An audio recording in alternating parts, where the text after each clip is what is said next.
Hi everybody, Shannon Petrovich with Therapist Talks. Splitting, the all or nothing, love or hate, enmeshment or abandonment defense mechanism. Splitting is a defense mechanism frequently used by people with borderline personality and narcissistic personality. Because it's one of the cornerstones of the defense mechanisms we see, it's crucial to understand what it is so as not to be manipulated by it and to know how to stay out of its crazy-making snares. When we say splitting is a defense mechanism, that means that as a child it was subconsciously developed as a survival skill to cope with chaos, abuse, neglect, or abandonment. The strategy helped keep the child feeling safe and sane at the time, but when they continue to use the mechanism into adulthood, the results are chaos and dysfunction. Splitting is seen as pretty normal in adolescence, but as an adult it's unhealthy. And in the extreme, it can be one of the indicators of a person with a borderline personality or a narcissistic personality with borderline traits. Splitting is used by many people at times, and you may even see yourself using it as a survival tactic in a chaotic situation. So please don't diagnose yourself or anyone else simply due to some splitting.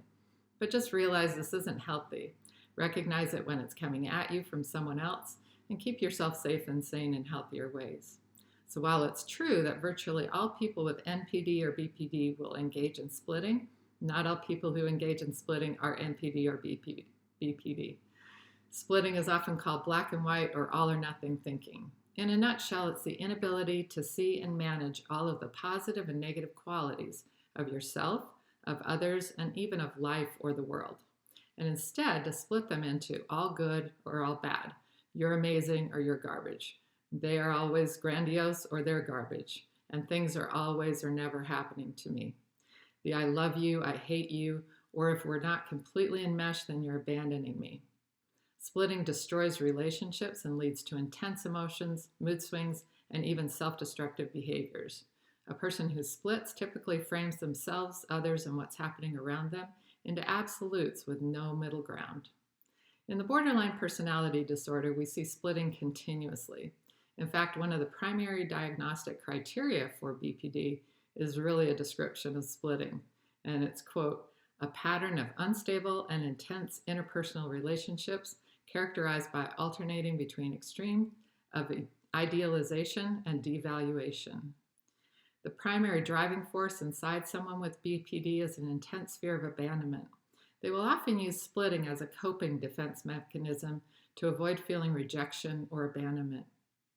What this looks like is that they see themselves as perfect, and if they sense any negative aspect of themselves, then they will feel they are complete garbage. When it comes to others, they will see them as amazing, wonderful, the best, and they will put them on an unrealistic pedestal.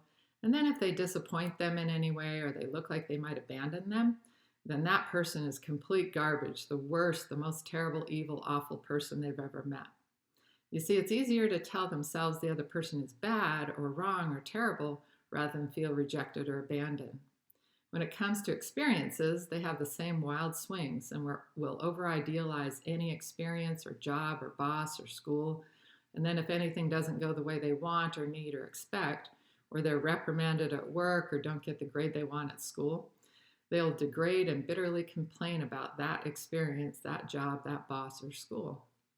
Being in a relationship with someone who engages in splitting is crazy making. They're on top of the world 1 minute, over-idealizing you, themselves, others, and everything around you. And then if they're disappointed or upset or scared, they can slide into complete despair, self-hatred, self-destruction, hating you, or wanting to quit their job or school. The love-hate comes out in a push-pull of I hate you, don't leave me, and all of these are hallmarks of the borderline personality disorder. They tend to only be at ease in a relationship if it's extremely enmeshed, which means you're pretty much attached to each other 24/7.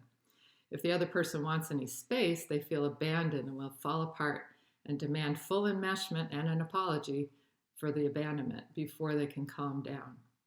It can be very hard to navigate these wild swings as you might really care about that positive, all-in, everything is wonderful persona, while being really overwhelmed and confused by the negative, hostile, self-destructive, and even suicidal side of them.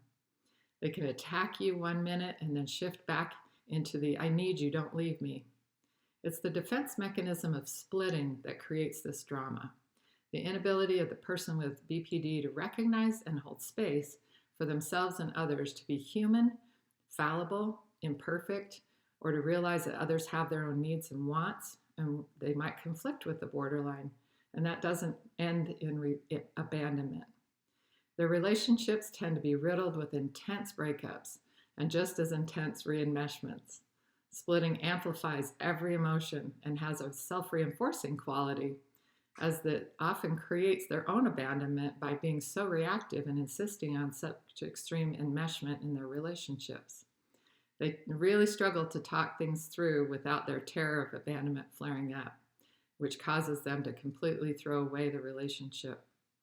A borderline recovery is about learning to accept all of the strengths and challenges, or positives and negatives, within yourself, others, and in the world as a whole.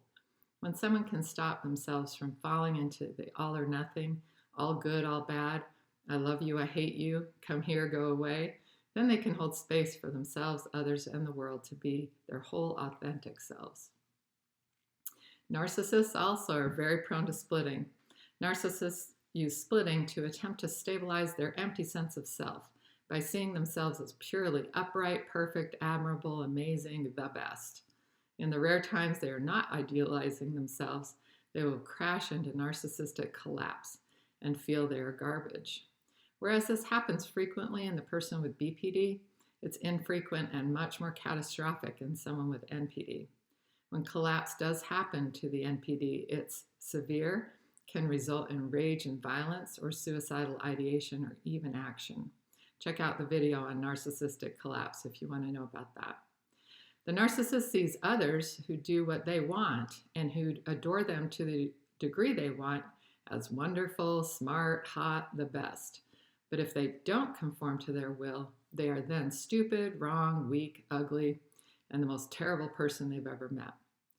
You can see how splitting in narcissists creates instability and dysfunction in relationships too, as they vacillate between viewing others as either all good or all bad. They tend to define someone as all good when they gratify the narcissist's needs and all bad when they frustrate them.